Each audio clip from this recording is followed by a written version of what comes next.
Parce qu'il faut que toutes les femmes puissent bénéficier d'une autonomie financière et prétendent à une égalité économique avec les hommes, nous avons voté une proposition de loi essentielle. Elle a pour objectif de favoriser l'autonomie financière réelle des femmes avec l'obligation de verser le salaire ou les prestations sociales sur un compte bancaire dont le salarié est le détenteur ou le codétenteur. Faire une véritable place aux femmes dans les instances de direction avec la mise en place de quotas, car on ne peut pas se contenter de n'avoir que 20% de femmes dans des postes de cadres dirigeants. Permettre un meilleur accompagnement des financements de l'entrepreneuriat au féminin avec l'introduction d'objectifs de mixité dans le soutien aux entreprises de BPI-France, alors que les femmes ont 30% de chances en moins que les hommes d'obtenir des financements.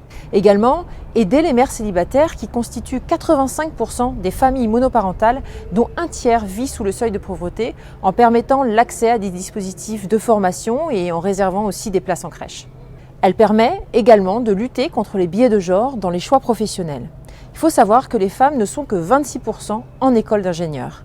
Cette loi permet un index de l'égalité dans ces établissements d'enseignement du supérieur et de favoriser la mixité des jurys. Je suis très fière que nous ayons permis le vote de cette loi qui comprend autant d'avancées.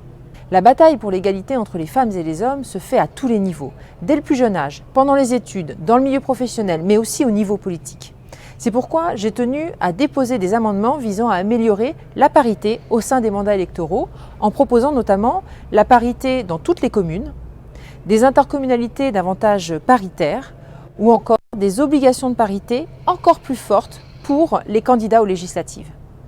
Malheureusement, en raison du règlement de l'Assemblée nationale, ces amendements n'ont pas pu être discutés. Mais je continue de porter ce combat qui me tient vraiment à cœur. J'ai en ce sens déposé une proposition de loi le 8 mars dernier reprenant ces objectifs.